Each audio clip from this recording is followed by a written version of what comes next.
آج पंजाब के आवाम से, पाकिस्तान के आवाम से और बिलखसूस फैसलाबाद के आवाम से ये जो है वो इस्तदा करूँगा कि वो आज निकलें।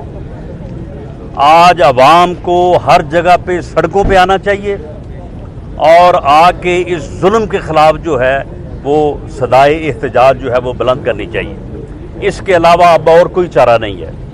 और फैसलाबाद में आज 4 बजे जो है वो पीडीएम का इसी महंगाई के ख़िलाफ़, इसी सिलेक्टेड टोले के ख़िलाफ़ और इस हुकूमत के ख़िलाफ़ जो है वो एहतजाजी जो है वो जलसा है।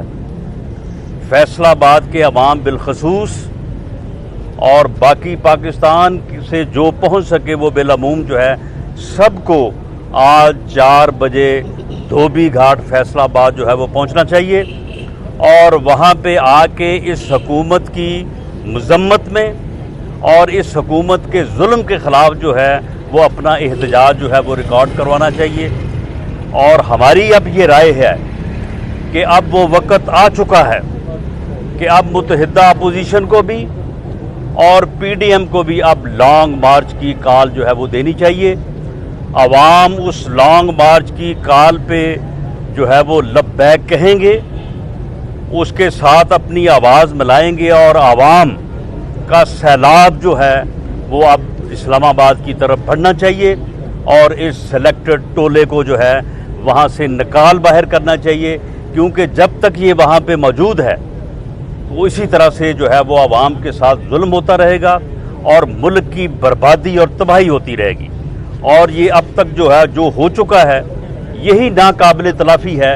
अब इसमें मैं समझता हूँ कि हमें मज़ीद जो है वो वक्त नहीं देना चाहिए। अच्छा राणा साहब, एक बात कही है कि आप कह रहे हैं कि अगर ये गवर्नमेंट चली भी जाती है तो क्या कोई भी हुकूमत आए क्या वो इन सारी चीज़ों को रिवर्स कर सकती है? ये जो इतनी महंगाई है ये बहुत मुश्किल होगा, ये बहुत मुश्किल होगा।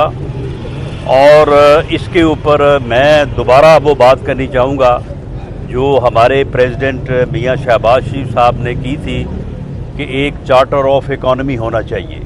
ये जब तक तमाम क़यादत जो है वो सर जोड़ के ना बैठे, उस वक्त तक जिन हालात में इन्होंने मुल्क को धकेल दिया है ये किसी एक जमात का जो है वो बस की बात नहीं है। और ये ख़ुद जो है वो तो खैर किसी के साथ बैठने को तैयार ही नहीं है, वो तो अपोजिशन के साथ हाथ मिलाने को तैयार नहीं है, बैठने को तैयार नहीं है। तो इसलिए अब सबसे पहला जो कदम है वो इस जो है वो कठपुतली का जो है वो इस्लामाबाद से निकालना है। उसके बाद मैं समझता हूँ कि पूरी कौमी क़यादत जो है वो बैठे और बैठ के जो है वो चार्टर ऑफ इकॉनमी जो है वो करे और उसके मुताबिक जो है वो सब आगे बढ़ें, फिर जाके जो है वो मुल्क इन मसाइल पे काबू पा सकता है, वरना ये बहुत मुश्किल है।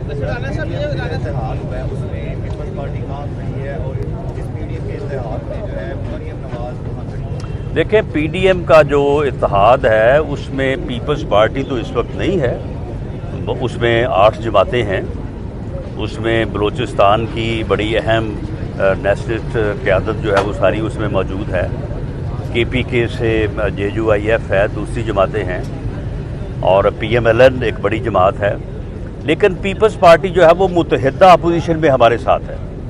कौमी असम्बली के प्लेटफॉर्म पे पीपल्स पार्टी मुत्तहिदा अपोजिशन में हमारे साथ है और उन्होंने हर मामले में जो है वो मुत्तहिदा अपोजिशन के तौर पे जो है वो उन्होंने हमारा साथ दिया था। बाकी जहाँ तक मरियम नवाज साहबा का तल्लक है तो वो पीएमएलएन की एक लीडर होने के नाते वो पीडीएम का हिस्सा हैं और आज इंशाअल्लाह ताला फैसलाबाद के जलसे से वो खिताब करेंगे। राणा साहब, ये बताइएगा कि आप क्या समझते हैं कि इस महंगाई के खिलाफ अपोजिशन ने जो किरदार अदा किया है वो दुरुस्त है या इससे ज़्यादा भी किरदार अदा किया जा सकता था अपोजिशन की जानिब? मैं समझता हूँ कि अपोजिशन ने इसके ऊपर भरपूर एहतजाज किया है और कर रही है। आज का जो फैसलाबाद का जलसा है वो भी इसी का जो है वो सिलसिला है। लेकिन अब जो है ये आज के बाद जो हालात होंगे, आज के बाद जिस तरह से डॉलर बढ़ेगा, जिस तरह से महंगाई बढ़ेगी, तो ये अब नाकाबिले बर्दाश्त हो जाएगा लोगों के लिए। नाकाबिले बर्दाश्त तो पहले था, अब तो जीना नामुमकिन हो जाएगा। تو اس لیے اب میں سمجھتا ہوں کہ اپوزیشن کو، وہ متحدہ اپوزیشن ہو یا پی ڈی ایم کا اتحاد ہو، اب انہیں جو ہے وہ اسلام آباد کی طرف بڑھنا چاہیے اور اس کٹ پتلی کو جو ہے وہ وہاں سے نکال باہر کرنا چاہیے. بہت شکریہ.